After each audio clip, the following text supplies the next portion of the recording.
حضور رسول پاک صلی اللہ علیہ وسلم نے غزوہ تبوک کا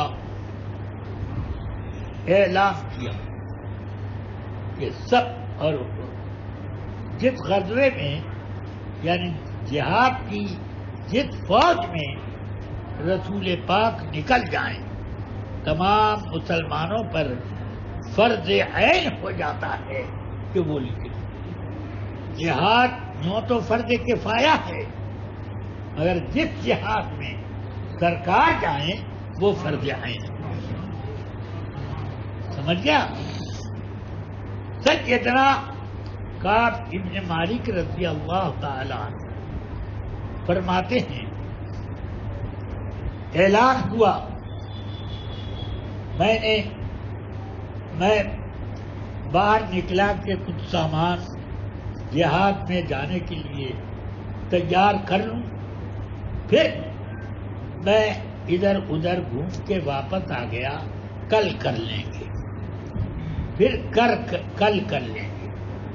اتنے میں رسول پاک چلے گئے تو میں نے سوچا خیر میرے پاس تیز اونٹنی ہے، میں اس کے ذریعے سے میں آگے ان لوگوں سے مل لوں گا۔ تو میں سامان لینے کے لیے نکلا، پھر وہی دل میں سستی آ گئی، پھر 2 روز ہو گئے، 3 روز ہو گئے سرکار کے گئے ہوئے۔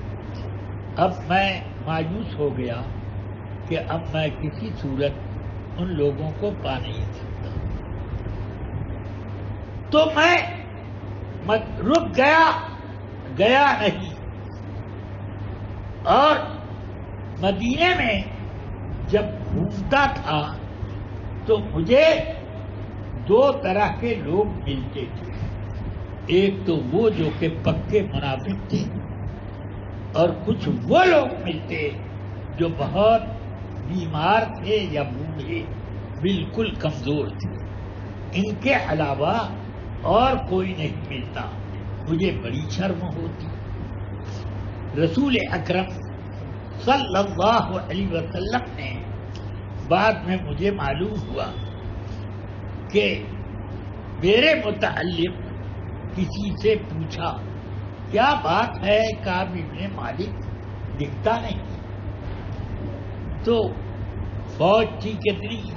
فرماتے ہیں کہ اتنی بڑی فوج تھی کہ کسی رجسٹر پر اس کو نوٹ نہیں کیا جاتا۔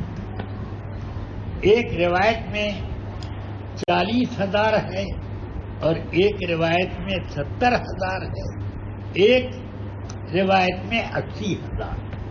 اتنے لوگ، اور ہر جگہ سب کی حاضری لینا کوئی آسان کام ہے، مگر رسول اکرم صلی اللہ علیہ وسلم ان کے لیے نہ رجسٹر کی ضرورت، نہ کسی روزنامچے کی ضرورت، ان کے لیے بس یہ کہ خود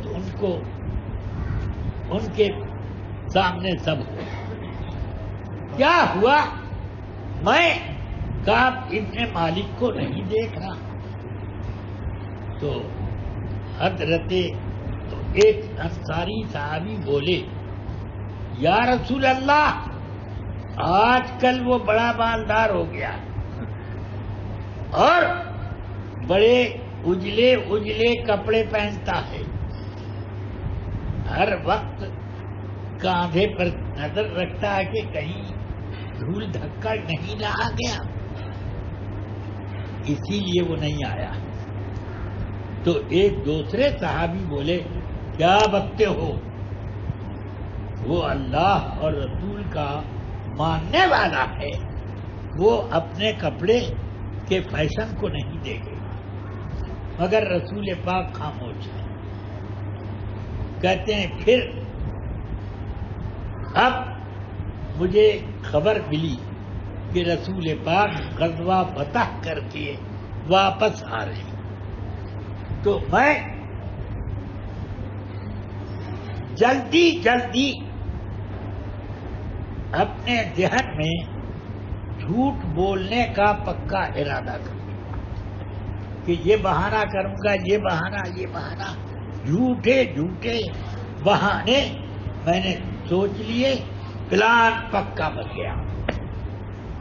اتنے میں سرکار صلی اللہ علیہ وسلم تشریف لائے، اور آپ کسی بھی سفر سے آتے تو سب سے پہلے مسجد میں جاتے، 2 رکعت نماز ادا کر کے وہیں بیٹھ جاتے اور لوگوں سے ملاقات کرتے۔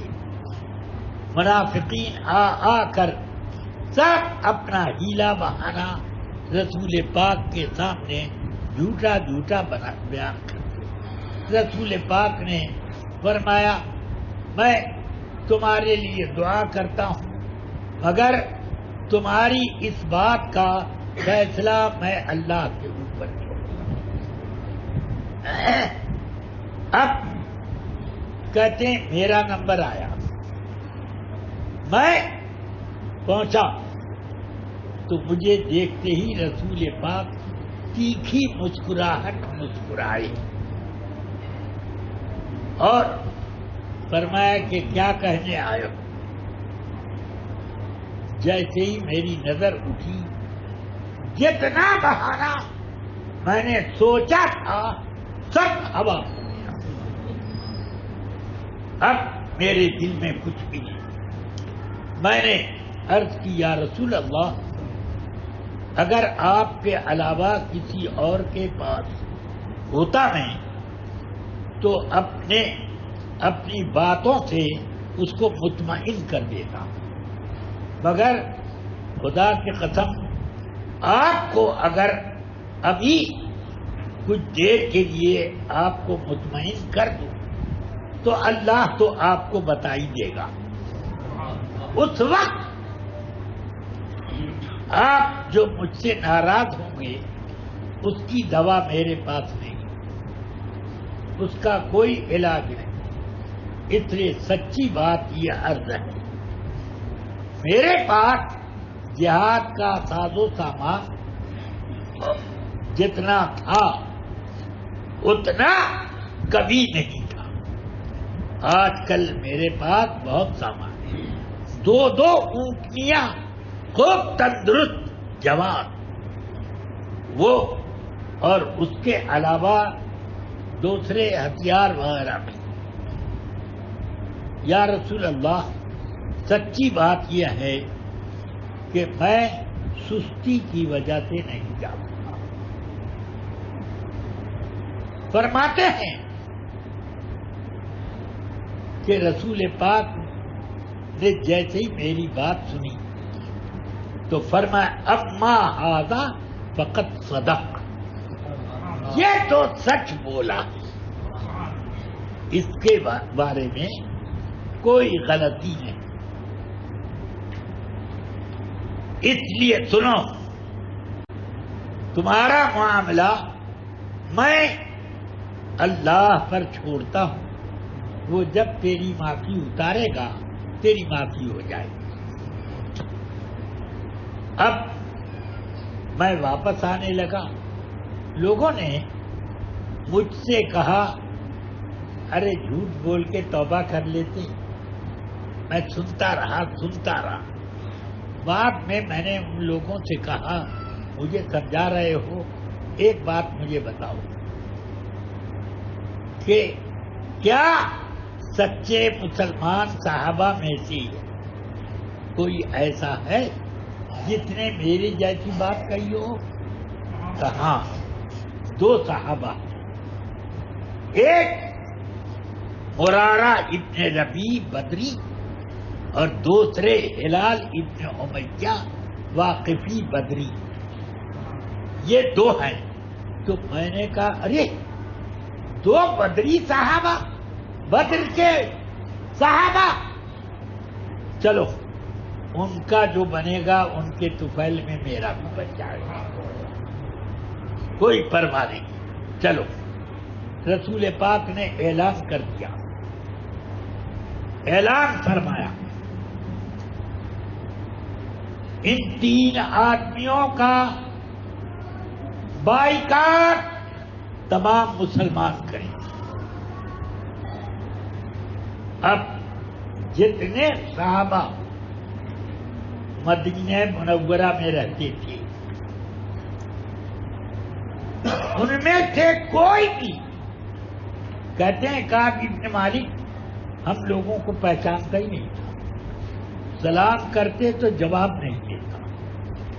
میرے بچپن کے دوست چچا داد بھائی ابو قتادہ انصاری رضی اللہ عنہ میرے چچا داد بھائی تھے اور بچپن کے دوست.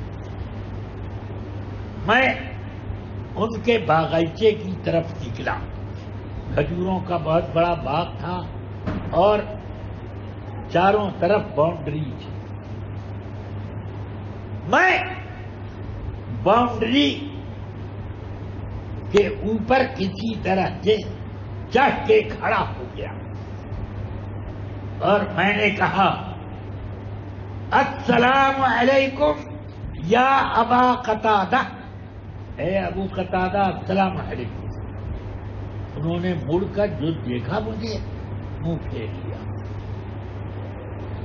کون تھا وہاں پر؟ آج کل کے لوگ ذرا سوچو کہ اس طریقے سے احکام پر عمل کر سکتے؟ کوئی نہیں تھا. انہوں نے سلام کیا, انہوں نے گردن موڑ کر کے کچھ بھی نہیں. اب کہتے ہیں کہ میں نے پکار کے کہا اے ابو قتادہ کیا میں اللہ رسول پر ایمان نہیں رکھتا ہوں؟ تو انہوں نے دوسری طرف منہ کیے ہوئے اتنا کہا اللہ و رسول عالم, اللہ رسول جانے. اتنا سنا تو میری آنکھ سے آنسو بہنے لگے. دیوار سے کودا اور چلا آیا کہ اب کوئی ہمیں پہچاننے والا نہیں. مگر میں ہر نماز کے لیے مسجد میں جاتا ہوں, کوئی صحابی ہم لوگ میری طرف دیکھتا ہوں, البتہ پہلی صف میں کھڑا ہوتا تھا. اور جب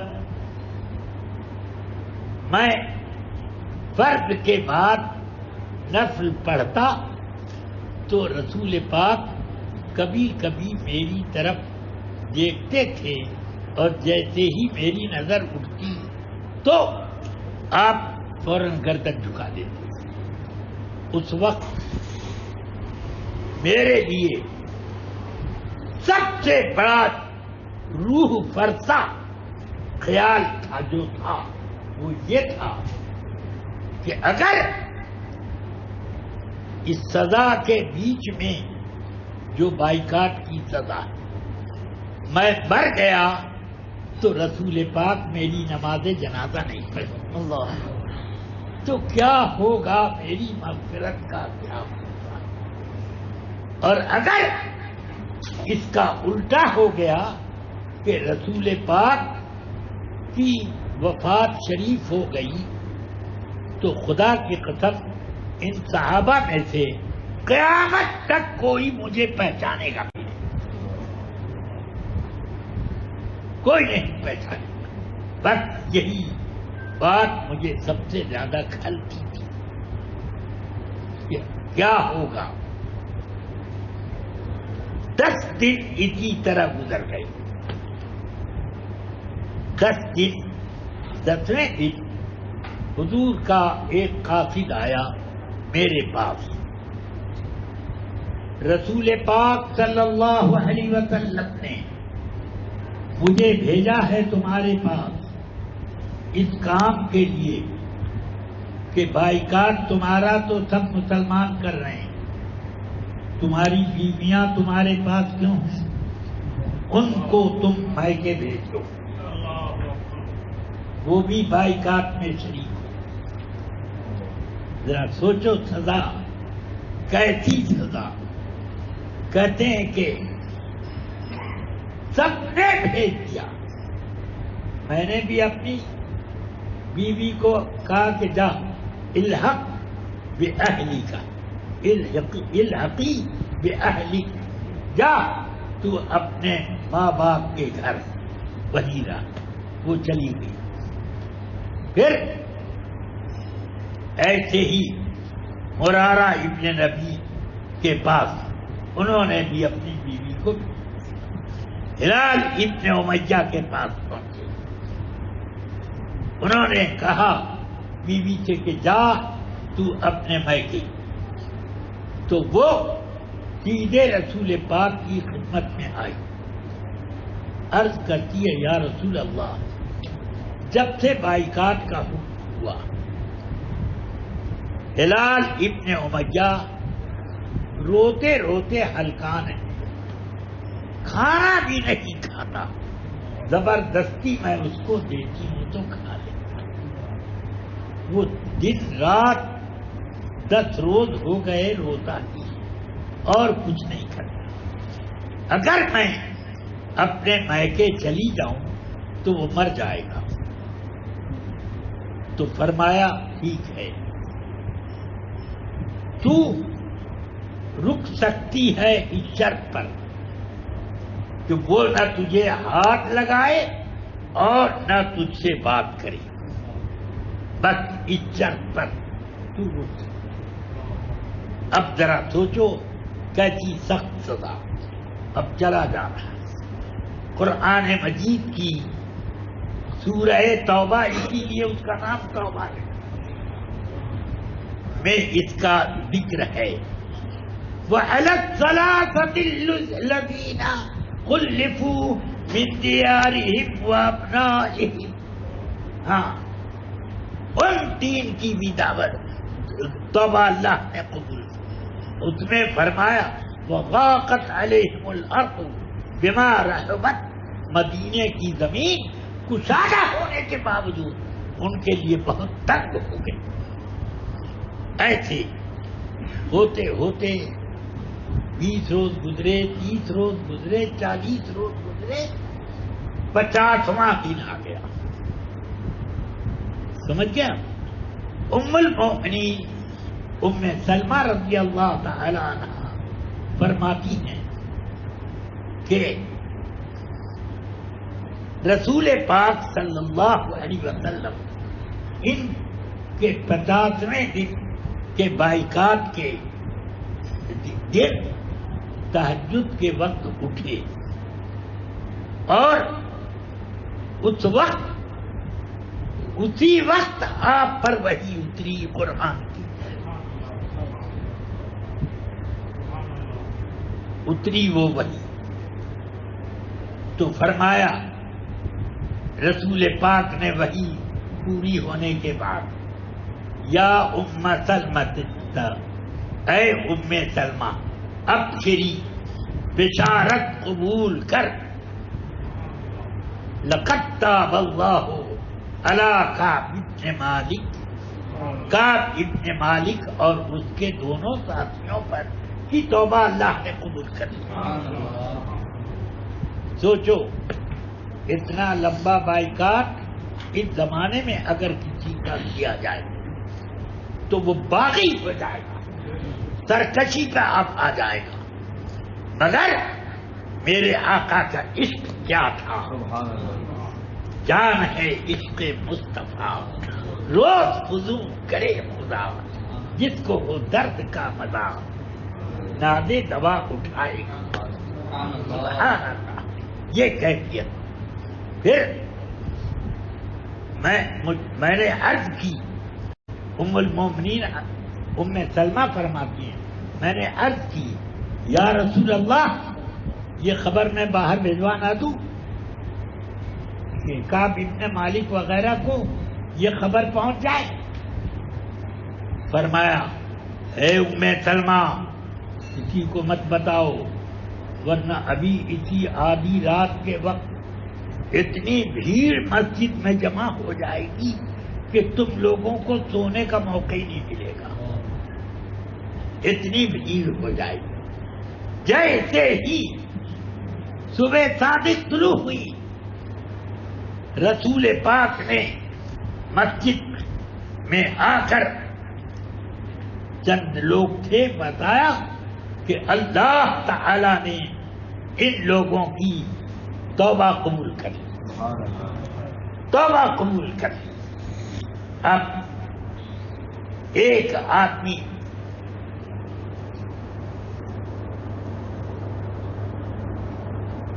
حضرت غالباً ام سلمہ رضی اللہ عنہ، وہ حضرت ابو سلمہ ابن اقوا، یہ دوڑے میدان میں اور چیخ کر کہا، اب چر یا کعب لقد تاب اللہ علیہ، چیخ کر۔ کہتے ہیں کہ میں حوالی مدینہ میں قباء میں رہتا تھا، حضور کے مسجد سے 3 میل دور، وہاں تک آواز پہنچ گئی اور ایک آدمی گھوڑے پہ دوڑا آیا اور اس نے مجھ کو خوشخبری دی۔ میرے پاس میں ایک جوڑا کپڑا پہنے ہوئے تھا، سارا کپڑا اتار کر میں نے اس چیخ کر آواز دینے والے کو، بشارت دینے والے کو میں نے وہ دے دیا۔ اب میرے پاس کوئی کپڑا نہیں بچا کہ میں رسول پاک کی خدمت میں کیسے جاؤں۔ میں نے آواز لگائی اپنے پڑوسی کو، ایک چادر پھینک، میں رسول پاک کی خدمت میں اس چادر کو لپیٹ کر چلا جاؤں۔ تو اس نے چادر پھینکی اور میں وہ چادر لپیٹ کر بارگاہ رسالت میں آیا۔ بخاری شریف کی یہ حدیث ہے، 3 پیج پر پھیلی ہوئی۔ اس میں یہ ہے، فرماتے ہیں کہ میں پہنچا، رسول پاک صحابہ کے بیچ میں میں تشریف فرما اور ہر طرف صحابہ پھیلے ہوئے۔ کسی کوشش سے میں حضور کی طرف بڑھا تو حضرت طلحہ ابن عبید اللہ وہ لپکے اور لپک کر مجھے انہوں نے خوشخبری سنائی اور اپنی طرف سے بشارت دی۔ پھر میں حضور کی طرف آیا، سرکار مجھے دیکھ کر ایسا مسکرائے، فرماتے ہیں بہت ایسے مسکرا رہے تھے کأن الشمس تجری فی جبینہ، کہ جیسے رسول پاک کی پیشانی مبارک میں سورج تیر رہا۔ سبحان اللہ سبحان اللہ۔ یہ کیفیت، نور پھوٹ رہا تھا پورے رخسار اقدس سے۔ قریب پہنچا تو رسول پاک نے فرمایا، ابشر یا کعب بأفضل یوم بعد الایمان، کہ اے کعب ایمان لانے کے بعد سب سے بڑی بشارت تیری یہ ہے کہ اللہ نے تیری توبہ قبول کی۔ سبحان اللہ سبحان اللہ۔ اس توبہ کا قرآن مجید میں ذکر ہے، لقد تاب اللہ علی النبی والذین آمنوا وعلی الثلاثة الذین خلفوا من دیارہم وابنائہم وضاقت علیہم الارض بما رحبت۔ یہ سورہ توبہ میں پڑھا ہے۔ اسی توبہ کے نام پر سورہ براءت کا ایک نام سورہ توبہ ہے، اسی توبہ۔ اب آپ سوچو کہ یہ صحابہ کرام اگر کوئی خطا بھی ہوئی تو اپنی توبہ پر کتنے مستحکم ہوتے، توبہ کرتے، اور توبہ کے لیے ذرا سوچو 50 دن اور رات گزر گئے ان پر، اور دن رات وہ توبہ اور ندامت میں ہے۔ ایک غلطی تھی مگر ہے، سبحان اللہ کیا شان۔ پھر اس کے بعد اور بھی کئی واقعات اس طرح کے آپ کو ملیں گے کہ اللہ تبارک و تعالی نے مسلمانوں کو کتنی عظمت عطا فرمائی ان صحابہ